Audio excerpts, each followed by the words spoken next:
you tired of driving around and not being able to see deer? Gets pretty frustrating, doesn't it? Now, introducing a Spotlight.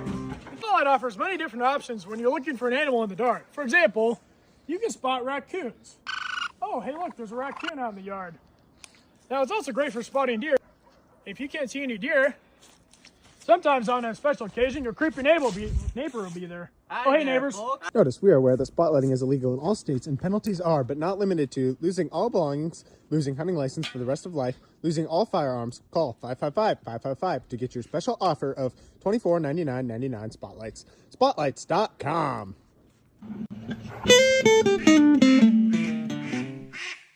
Sweet. All Alright, everybody, welcome back to the Ducks and Bucks podcast. I'm Paxton. I'm Grant. I'm Hunter. I'm Hunter. And today we're going to be mostly talking about duck hunting for our first session. Sometime we'll talk maybe a little bit about deer hunting. Doubt it though. We're going to have a few interviews and we're going to have just some more stats to talk about as well and some good stories in between. So, yeah. How you guys all doing today? We're doing good. Happy You? to be here. Oh, yeah. It's doing great. You got donuts there if you want some donuts. Hey. Dig into those. Yeah, take a shot. I got some Gatorades as well for you guys if you guys are thirsty. All right, well, let's get into it. Oh, thanks, man. Yeah, let's get into it. Yeah, I'll take that. Thanks. All right, well. First question here. We'll start off with some stuff. Let's talk about licenses and requirements. What can anybody getting into duck hunting expect to purchase from their local Walmart? Well, I wouldn't recommend Walmart. I'd go to Tyson's if I were you. I'd go online. Oh, yeah, there you go. That's even better. Where do you buy your license at for like deer season? I usually get on the DNR app. Oh, yeah, that's the easiest. So Yeah. So for ducks, it can get a little bit tricky because you have to do your general hunting license, and then you'll need your migratory, and then you'll need your duck stamp, which the duck stamp's federal, so it works in all states, and it's a federal requirement. And then you also have to do HIP, which is it doesn't cost anything, it's just a survey. So you gotta make sure you have all of those. You need your habitat for like pheasants and other stuff too, so I just have it, but I'm not sure if you actually need it or not, but those are the basics. And there's a lot of like more technical rules with ducks too, like you can only have 3 shells in your gun, you have to shoot non-toxic shot, which is like lead, steel, or not lead, but bismuth, steel, or tungsten. A plug is what they call for those 3 shots in your gun. Yep. And all those licenses can be a pretty hefty bill, I'll tell you what. Yeah. First time I bought my license, it was like, I don't know, around $100. But it's sure a lot cheaper than getting pulled over by the DNR. Yeah, it sure is. Oh. So moving on from that, you said the different loads you need, the tags and stuff. What would a day out in the field look like for you guys? I mean, So, start times, better Early. limits. yep, it could be absolutely anything. You can hunt morning or evening. We mostly hunt mornings. Yeah. And so let's say, are you saying we're hunting the lake or what are you thinking? Farm pond? Any body of water. Okay, well, so if you want to hunt the lake and you want to get in on the competition, I'd be there by 3:30, 4 o'clock in the morning. At least. At least. There's probably already 4 boats there. You might want to sleep overnight if you're really new to this stuff. Usually we're there by like 3, aren't we? And we're 3, setting up. 3:30. Yeah, we're setting up around 4 o'clock out on the lake. Takes about a half-hour boat trip around to our point and then on our spot. Yep, and oftentimes you want to run a lot of decoys on the lake if they can see it, but it all depends. And then, yeah, you want to get out there, stay away from other hunters, don't be too close, and yeah, it all depends on, scouting is probably the most important part of duck hunting. Oh, yeah. Which okay, so that brings us to scouting and like hunting strategies. What are some strategies you would think for scouting? What are you looking for? What are you Well, I would besides say ducks? Obviously, you're Yeah. looking for ducks, but like I would certain structure. definitely structure. I would say look for like marshy bodies of water. So if they got grass coming up through the water and there's a little bit of mud sitting on top, maybe a little bit of that. More in like a channel too as well. If you can get to the end of a channel almost, be kind of good instead of kind of out in the open. Unless you're going for divers, but those are pretty hard to get out in the open as well. Yeah, it's definitely where there's food for them. So, and it's all very different. about like where you are at, because where I used to live, Washington, as you'll hear in our interview, it's pretty flat, so there's a lot of water everywhere. sure. Where here, you kind of have to find the certain farm ponds they like, the lake. If you can find a marsh, those are usually amazing. So There was just one time we Well- were scouting with Deacon and me and Grant, and our we went down to the back cove. We had a used motor from Deacon. It was working just fine when we put it out in the water, but we went to a back cove to scout for some ducks, and we sat there. I don't know how long, 10 minutes, 20 minutes. just looked around. Yeah, and all of a sudden our motor dies. Like we can't get this thing started, and then the pole string breaks, and we got one paddle and 3 guys in one boat. Yep. Do the math, pal. Golly. And it was, so we used a trolling motor on an almost dead battery for about maybe 1/8 of a mile, and then we still had 1.8 miles to go. So we paddled into the dark, Yeah. and, It's like 8 o'clock at night too. Oh, For 2 man. miles. and finally arrived and got back. But so the moral of that story is be prepared. Definitely always have extra, like when we go duck hunting on the lake, we bring extra batteries, plenty of life jackets, extra fuel, Oh, yeah. tools to work on the motor if you need it. I've had dead batteries before and needed to jump it with a jump box. So yeah, you never know. Just be prepared when you go out on the water.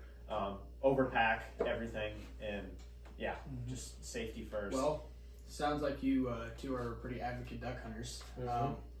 And I heard that you were from Washington, mm-hmm. and so I think we have someone we want to interview who is Yeah. also from Washington. Mhm. They shoot lots of ducks there every year, and we're gonna try and get him on the phone here. Was this Bennett? This is Bennett, my friend Bennett from Washington. We're gonna ask him about what he thinks of duck season so far this year. Hey Bennett, how's it going? Doing good. How are you guys? Doing great. Thanks for joining us on our podcast. Heck yeah, you bet. Bennett, I hope you know you're being recorded right now, so. I know, it's kind of scary. We'll make it through. Yep. We'll make it. Well, I guess first question is, how's your duck season going, Bennett? It has been so good so far. I have absolutely loved it. There's been tons of mallards, which just started moving in, which has been really fun. Oh yeah. Yeah, we shot a couple limits. We shot one Canada goose limit, and then another mallard and wedge limit this last week. So Yeah. Goodness. And you, I heard you got on some specs too. yeah, that was insane. No I was way. I was out for a duck hunt in a field I go to a lot, and I'd shot 3 or 4 ducks, and these 2 geese come in, and I didn't realize it at the time, but they did not sound like honkers. And they come swooping in, decoy perfect, shoot into them, and I got one, and he kind of sailed off. So anyway, went down and chased him, and sure enough, it's the speckled belly. That is It was- awesome. So cool. No way. It was awesome. Yeah. So we were talking just about how it's been a little bit slow in Iowa and how it'll hopefully pick up. But we were just wondering, have you noticed? Does it seem like you have good habitat and good bird populations already? Yeah, it's pretty good. I mean, it's usually decent at the beginning, but there's not a ton of birds. Like right now, I can see lots of ducks, but it's not like you're seeing huge feeds everywhere, you know. Oh sure. But so you- it is pretty good. I've seen a fair amount of birds already. We're only 3 weekends in. Yeah. So That's awesome. yeah. So do you have any advice for just ways to get on the birds? Lots of scouting. I know, like by you guys, that's hard There you because go, there's so many baby. hills and stuff. Uh-huh. And if you can find a spot that they like, or you just, it's all about just finding the birds, whether they're on a feed or just like, you know, flying over.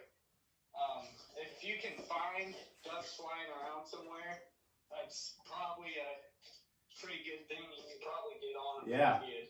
Well, that's great. Yeah, thank you so much, Bennett. So you'd say that that you're enjoying the duck season this year? You bet. Yeah, it's been super fun. So That's sweet. Well, thanks so much for calling. Yeah, We really thanks, Bennett. appreciate That's it. awesome. you betcha. Yep. Talk to you later. All right. Bye, guys. Bye. Right. So you got it from the professionals. Scouting is the #1 key to duck hunting. Yep. You know? Yeah, Scouting. sounds like it's going pretty good in Washington. Yep. Yeah, no So- kidding. He's living it up there. If you take anything from this podcast, go hunting in Washington and not in Iowa. Mm-hmm. Stay out of Iowa, folks. Iowa's. Yeah. Well, Well, you got stats pulled up here. yeah. don't So you? here's some stats for the state of Iowa ducks. So this is kind of what I was talking about. Beginning of the season, we had a lot of blue-winged teal, really early on, and then it kind of turned into wood ducks, right, Paxton? Yeah, it was a little bit of wood ducks. We saw a huge flock. Grant had a trail camera out on the river, and we saw just a huge flocks of wood ducks on pictures and geese. And we go out there, and they're gone. Like the first day we go out, right? That's opening morning. We went hunted goose hunting, and we had wood ducks landing in front of us. Yeah, and then we duck hunted it, and there wasn't either. So It's kind of pathetic. yeah. So, but then after that, we ran into some pintails, Yep. which was really cool to see. Mhm. And then from there, we had green-winged teal, and now we've been seeing some mallards. We spooked up some divers, which is cool. But here on the stats, we got 95% Canada goose towards the beginning of the season in October, with 5% white fronts, and then we went to 98% Canada goose with 2% white fronts, and then now back down 97 Canada goose and 3% white fronts. So again, huge difference. no, pretty Here, let me see steady, one of them papers here. pretty steady population of just honkers in general. Mhm. And then you can kind of see what we were talking about. You have your blue-winged teal up at the beginning, and now there's just no blue-winged teal, and they have been very much replaced by mallards and a little bit of green-winged teal. And yeah, our wood ducks have been flying south with this cold. Been a few of them still shot, and then yeah, kind of the diver ducks increased a little bit, as well as the mallards overall. No, That raises me a question. So with all these different kinds of ducks, Mm-hmm. in Iowa, I've heard about hunting zones. So like, how does that work with all these different types of ducks? well, let me pull it up. There's the two main highways in Iowa divide The north the zone. north, central, and south zone. Yep. So you have south of 92 is your south zone, and north of 92 is your central zone, and then I don't know what highway it is, but then that's your north zone. So Yeah. you have your zones, which are open at different times, which is kind of nice because, like, if the south zone is open but the central zone isn't, you can go to the south zone, and then if it's the central zone's closed, you can go to the south. So it's all, you can go anywhere that's open in Iowa, which is nice. Yeah, Good you to bet. know. All right, guys. I'm afraid that's all the time we have for today. Thanks for tuning in to the Ducks and Bucks podcast.